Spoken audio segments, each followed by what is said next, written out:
সিরাজগঞ্জের শাহজাদপুরে মিল্কভিটার দুগ্ধ প্রক্রিয়াজাতকরণ কারখানা প্রতিষ্ঠিত হওয়ার পর সেখানে গড়ে ওঠে শত শত গরুর খামার। এসব খামারে লক্ষাধিক পশু থেকে প্রতিদিন প্রায় 2 লাখ লিটার দুধ দেশের দুধের চাহিদার সিংহভাগ পূরণ করে।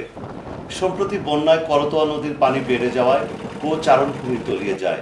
দীর্ঘ সময় সবুজ ঘাস পানিতে তলিয়ে থাকায় কমে গেছে ঘাস, বেড়েছে গোখাদ্যের দাম।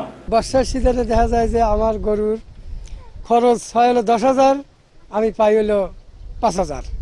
এতে আমার গরু বলা কোনো প্রকারই সম্ভব না। এতে আমার গরু ছিল 14টা, আমি গরুর ক্ষয়ক্ষতি নয় 10টা বেশি আর মাত্র 2টা গরু রাখছি। 4 টাকা গাভী খোল লাগতেছে আমার সপ্তাহে 30,000 টাকার মতো, আর দুধ আসতেছিল 20,000 টাকা। দীর্ঘদিন গবাদি পশু খামারে পানিবন্দী থাকায় পশুর শরীরে দেখা দিয়েছে পানিবাহিত রোগ। যোগাযোগ ব্যবস্থা বিচ্ছিন্ন থাকায় সঠিক সময়ে পশুর চিকিৎসা দেওয়াও সম্ভব হচ্ছে না। গরু যদি ফার্মের মধ্যে আবদ্ধ থাকে সেক্ষেত্রে গরুর পায়ে ঘা হয়, ইনজেকশন যদি করা যায় দেখা যায় গরুর দুধ শুকায় যায়, সেদিকে আমরা দুধ কম পাই।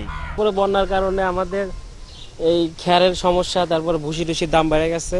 এই 80,000 টাকা আমার প্রতি সপ্তাহে লস। বন্যায় গোখাদ্যের সংকট মোকাবেলায় মিল্কভিটার পক্ষ থেকে খামারিদেরকে সহায়তা দেওয়ার কথা জানিয়েছে মিল্কভিটা। গোখাদ্যের উৎপাদন করি, কোনো লাভ করি না, কিন্তু লসও দেই না।